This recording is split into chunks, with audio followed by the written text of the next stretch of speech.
நாம ஏதோ ஷூட்டிங்ல இருந்து நேரா வந்து சிஎம் ஆன மாதிரியே சில பேர் ஒரு இமேஜ் கிரியேட் பண்றாங்க. நம்ம பொலிட்டிக்கல் டிராவல்ல நம்மளோட மிகப்பெரிய ஆறுதலும் பலமும் என்ன தெரியுமா? Light, camera, action.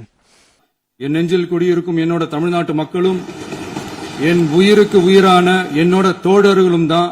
அவங்களோட பலத்தால தான் 1967ல அறிஞர் அண்ணா அவர்கள் தலைமையில் அமைஞ்ச சாமானியர்களோட ஆட்சி மாதிரி 1977ல புரட்சி தலைவர் எம்ஜிஆர் அவர்கள் தலைமையில் அமைஞ்ச மிக சாமானியர்களோட ஆட்சி மாதிரி இதோ இன்னைக்கு அதே வரிசையில இந்த விஜயோட தோழர்கள் இடம்பெற்ற மிக மிக சாமானியர்களின் ஆட்சி அமைஞ்சிருக்கு. ஒரு சாதாரண நடிகனாத்தான் நம்ம கெரியர் தொடங்குச்சு. நாம மேல வந்ததுக்கு இந்த விஜய் ஒருத்தன் மட்டுமே காரணம் இல்ல. ஒவ்வொரு வீட்டுல இருக்க ஒவ்வொருத்தரும் நம்மள அவங்க வீட்டுல ஒருத்தனா ஏத்துக்கிட்டதுதான் நமக்கு கடவுளும் மக்களும் தந்த மிகப்பெரிய வரம். தமிழக மக்கள் அனைவருக்கும் மீண்டும் மீண்டும் நன்றி. வாகை சூடும் வரலாறு திரும்பி இருக்கிறது. இப்படி ஒரு தீர்ப்பை மக்கள் அளிச்சதுனாலதான் தமிழக வரலாற்றில் ஒரு மகத்தான கூட்டணி ஆட்சியை நாம் அமைச்சிருக்கிறோம்.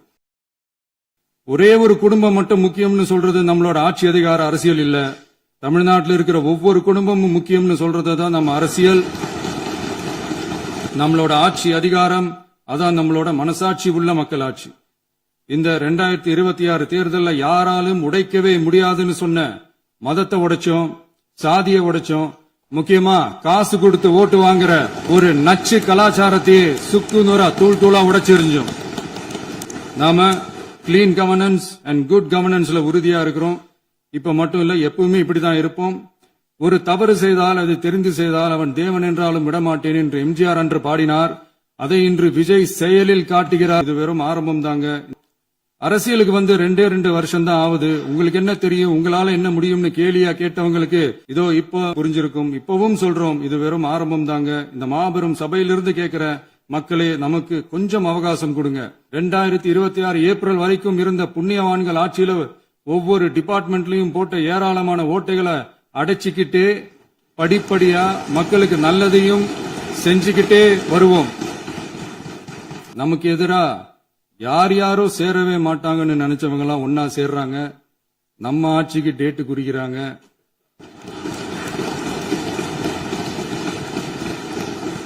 சரி, அவங்கள நம்ம மக்களே பார்த்துப்பாங்க, அதை விடுங்க. அனைத்து துறைகளிலும் அலுவலர் தலையீடு இல்லாமல் லஞ்ச லாவண்யமற்ற தமிழகத்தை உருவாக்க அனைத்து நடவடிக்கைகளும் முடுக்கிவிடப்பட்டுள்ளது.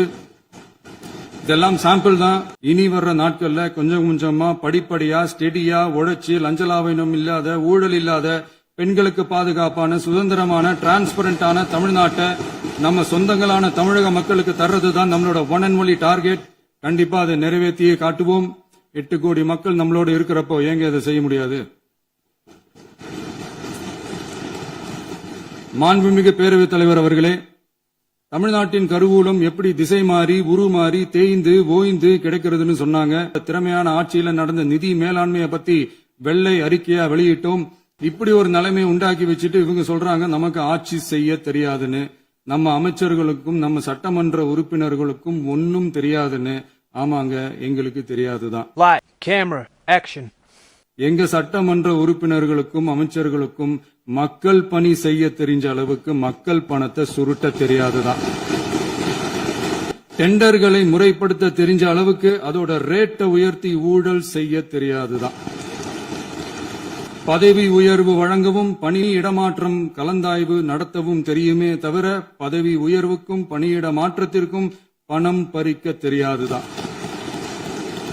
புதிய பணியிடங்கள் உருவாக்க தெரியுமே தவிர அந்த பணியிடங்களை பணத்துக்கு விற்க தெரியாதுதான்.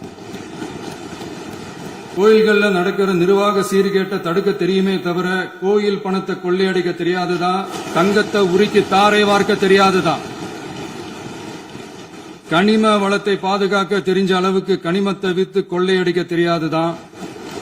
அரசு வருமானத்தை அரசு கஜானாவுக்கு மாத்த தெரிஞ்ச அளவுக்கு அந்த பணத்தை தனிப்பட்ட கஜானாவுக்கு மடை மாத்த தெரியாதுதான். போதை கலாச்சாரத்தை தடுக்க தெரிஞ்சவங்களுக்கு போதை கலாச்சாரத்தை வளர்க்க தெரியாதுதான். நம்ம குடும்பத்தில் இருக்கிற பாட்டி, அம்மா, அக்கா, தங்கச்சி, குழந்தைங்களை, பெண்களை மதிக்க தெரிஞ்சவங்களுக்கு ஓசி பஸ், 1000 ரூபாய் கேஸ், இப்படிலாம் பேச தெரியாதுதான்.